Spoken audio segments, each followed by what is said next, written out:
Class 8 के students ध्यान देंगे। हम लोग वर्कशीट 1 कर चुके हैं।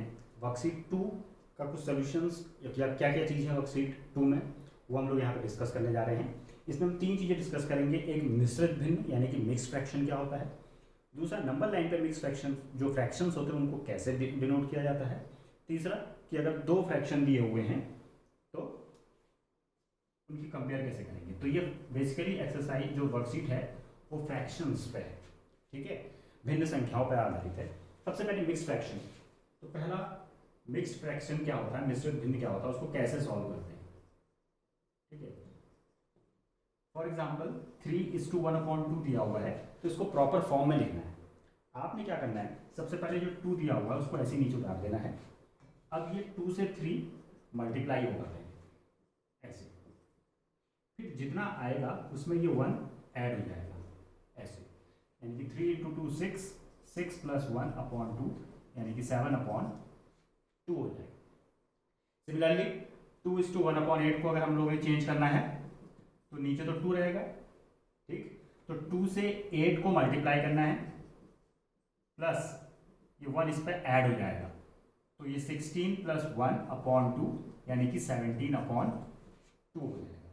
इसी तरह 4:5/6 में क्या करना होगा, 4:5/6 में 6 को नीचे ऐसे ही लिखना है, 6 से 4 को मल्टीप्लाई करना है, जो आएगा उसमें ये 5 जोड़ देना है, ये ऊपर वाला जोड़ेगा, ठीक हो गया। तो 6 4 24, 24 + 5/6 यानी कि 29/6, सिंपल था। तो ऐसे ही कुछ मिक्स फ्रैक्शन आप अपने आप को खुद दे सकते हैं। जैसे मैंने दे दिया 7:4/3, इसका वैल्यू आप निकालना, ठीक है। 6:1/2 इसका वैल्यू फाइंड आउट करना, ठीक हो गया। जैसे 8:1/7 इसका वैल्यू फाइंड आउट करना। तो ये कुछ क्वेश्चंस आप ट्राई करना, ठीक। तो ये तो हो गया आपका पहला मिश्रित भिन्न मिक्स फ्रैक्शन। चलिए नंबर लाइन पर बात करते हैं। नंबर लाइन कैसे, फ्रैक्शन को नंबर लाइन में कैसे दिखाएंगे। दूसरा है नंबर लाइन, ओके। 5/4, सबसे पहले तो आप देखिए कि ऊपर बड़ा है या छोटा है, ठीक है। तो पहले तो मैं एक 1/7 को करके दिखाता हूं तो ज़्यादा समझ में आएगा। ऊपर का नंबर अगर छोटा है तो बहुत अच्छी बात है, ठीक है, तो आसानी से किया जा सकता है। आपने क्या करना है, 0 से लेकर के 1 लिखना है अगर ऊपर छोटा होगा तो, ठीक है। नीचे कितना है 7, तो अब अपने इस लाइन को 7 बराबर भागों में बांट दीजिए। बांट देते हैं 1 2 3 4 5 6, 7 पार्ट में डिवाइड हो गया। पूछा क्या क्या है कि 1/7 कहाँ है, तो ये है 1/7, ठीक हो गया। अगर इसी में कहा जाता है कि 3/7 कहाँ पर है, तो आप पता लगा देते 3/7 ही है, 1 2 3, ये है 3/7। 5/7 कहाँ है, ये है 5/7, ठीक। तो ये तीनों तो इसमें हो गए, लेकिन इसमें 8/7 नहीं मिलेगा। क्यों नहीं मिलेगा, उसके पीछे रीज़न क्या है कि ऊपर 8 जो है वो बड़ा नंबर है, तो बड़े नंबर को कैसे करें। 8/7 है, इसको आप डिवाइड कीजिए पहले, इसके मिश्रित भिन्न में बदलिए, 7 एकम 7 और ये, इसको लिखने का जो तरीका है, नीचे 7 तो आएगा ही आएगा, ठीक है। अब ये 1 बचा और ये 1 बचा, ठीक है।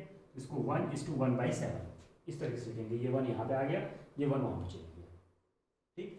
अब इसको हम लोग कैसे निकालेंगे, देखो नंबर लाइन खींचेंगे, 0 और 1 तो रहेगा यहाँ पे, ये 1 आ गया। अब 1 के बाद इसको छोड़ देंगे, फिर कितना है 1/7, यानी कि 1 और 2 के बीच में 7 बार डिवाइड करो, 2 3 4 5 6, ठीक। 1/7 कहाँ पर होगा, ये होगा 1/7, ठीक। तो ये 1/7 नहीं है, 1:1/7 यानी कि 8/7 है। तो इस तरीके से डिवाइड करना है, जब ऊपर छोटा नहीं है, छोटा होगा तो 0 और 1 के बीच में ही आएगा हमेशा। जैसे एग्जांपल ये है 5/4, इसको करते हैं। 5/4 को डिवाइड करके देख लीजिए पहले, 4 1 4 1, ओ सॉरी यहाँ 1 नहीं आएगा, नीचे तो 4 रहेगा, यहाँ 1 यहाँ 1। तो फिर से आप क्या करेंगे, 0 और 1, क्योंकि यहाँ पर 1 है, अगर यहाँ पर 2 होता तो 0 और 2 लिखते हैं, ठीक है। जैसे कि चलिए मैं इस एग्जाम्पल को नहीं करके 9/4 करके दिखाता हूँ। 9/4, तो 9/4 कैसे होगा, 4 9, 4 2s are 8 1।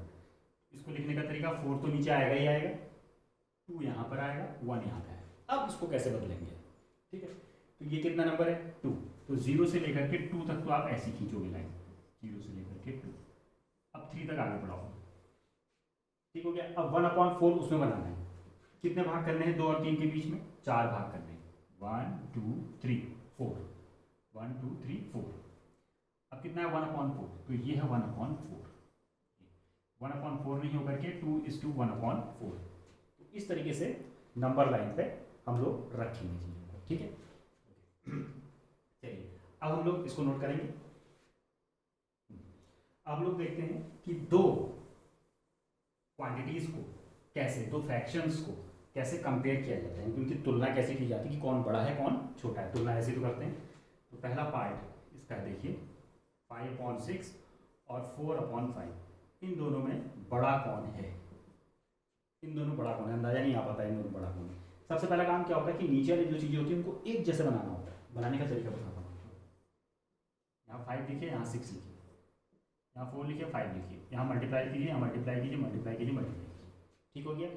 अब इसके डिनोमिनेटर यानी कि हर में कितना है 5, तो ये 5 जो है यहाँ मल्टीप्लाई कर दीजिए, और ये कितना है 6, इसको यहाँ मल्टीप्लाई कर दिए। मतलब इसका वाला डिनोमिनेटर इसको दे दो और इसका वाला इसको दे दो जी, ठीक है। अब ऊपर खाली जगह में कौन भरा जाएगा, जो नीचे है वही ऊपर आएगा, जो नीचे है वही ऊपर आएगा। अब देखो 25/30 और 24/30, 24/30 एक जैसे हो गए डिनोमिनेटर, ठीक है। हमारा काम सिर्फ क्या है 25/30 और 24/30, दोनों में से बड़ा कौन दिख रहा है जी। 30 को छोड़ो, 30 तो जैसे हो गए, 25 और 24 में बड़ा कौन है 25, तो ये बड़ा हो गया। अब 25/6 इसको लिखा था हमने 30, 25/30 इसको लिखा था 5/6 और ये 4/5, तो ये बड़ी होगी और वो छोटा होगा, ठीक है। तो डिनोमिनेटर जो है वो एक जैसा बनाना है। फॉर एग्जाम्पल दूसरा वाला एक और करके देखते हैं, 3/4 और 2/3, इन दोनों में से बड़ा कौन है। 4 इंटू 3 इंटू लिखा, 3 इंटू लिखा, 2 इंटू लिखा। अब देखो इसका जो 4 है, इसका जो 4 है वो यहाँ चले जाएगा ऊपर नीचे दोनों जगह, और इसका जो 3 है ये ऊपर नीचे चले जाएगा। 9/12, 8/12, तो 9/12 और 8/12 दोनों में से बड़ा कौन है जी, ये बड़ा है, ठीक है। 9/12 का नाम था 3/4 और 2/3। इस तरीके से क्वेश्चंस होते हैं, ठीक है। आपके बुक में भी क्वेश्चंस दिए हुए हैं कंपेयरिंग क्वांटिटीज, तो उस एक्सरसाइज को निकाल करके उसको सॉल्व करने की कोशिश कीजिएगा, ठीक है। ओके, तो नेक्स्ट वीडियो में आपको बताऊंगा कि फ्रैक्शंस को कैसे जोड़ते हैं, कैसे घटाते हैं और कैसे गुणा करते हैं। तो जोड़ना और घटाना बहुत इंपॉर्टेंट है। आप क्लास 7 की बुक उठाइए, उसमें क्वेश्चंस दिए हुए हैं, भिन्नों की तुलना करना, उनको कीजिए। Okay, thank you.